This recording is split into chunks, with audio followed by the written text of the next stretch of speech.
मुद्दे पर विस्तार से चर्चा कर रहे थे, बता रहे थे कि आखिर क्या किया जाना चाहिए और क्या नहीं किया जाना चाहिए, क्योंकि पाकिस्तान तो सुधरने वाला नहीं है। लेकिन इसी मुद्दे के इर्द गिर्द हमने एक रिपोर्ट तैयार की है जिसमें बहुत सारे एंगल बने हुए हैं।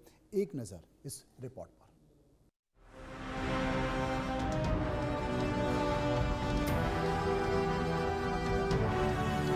All those responsible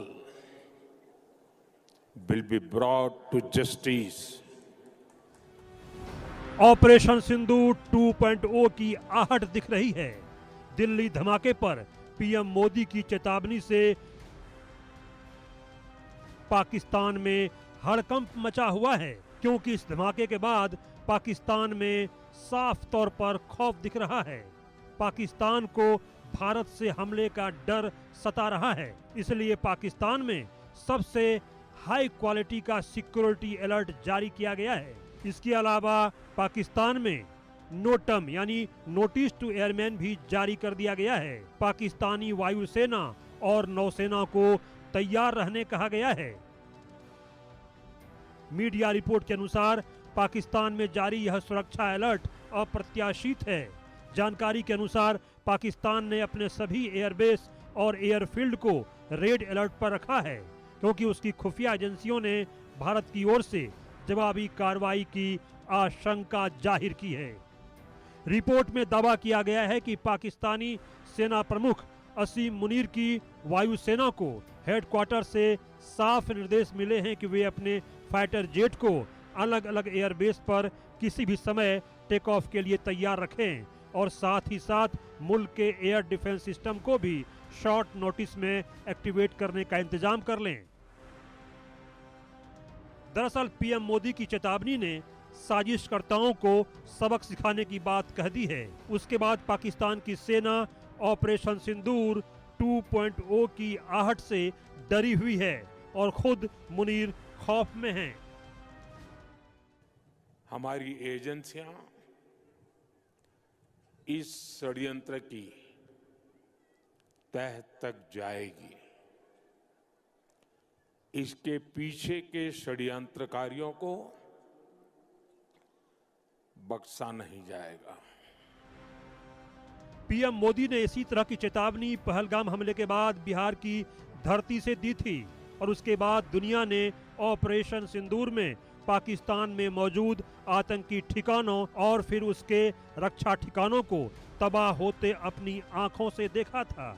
PM Modi और भारत सरकार की तभी से यह घोषित नीति रही है कि वह आतंकवादियों और उन्हें पनाह देने वालों को एक ही तराजू में तौलेगी, और यह भी साफ है कि ऑपरेशन सिंदूर सिर्फ निलंबित है और यह किसी आतंकवादी वारदात के बाद फिर से शुरू हो जाएगी। दरअसल दिल्ली में हुए धमाके की जांच में पाकिस्तान का हाथ होने के संकेत हैं। जैश-ए मोहम्मद की मोडस ऑपरेंडी सामने आती दिख रही है, जिसमें स्थानीय युवाओं को भर्ती कर आतंकी गतिविधियों में शामिल किया जाता है।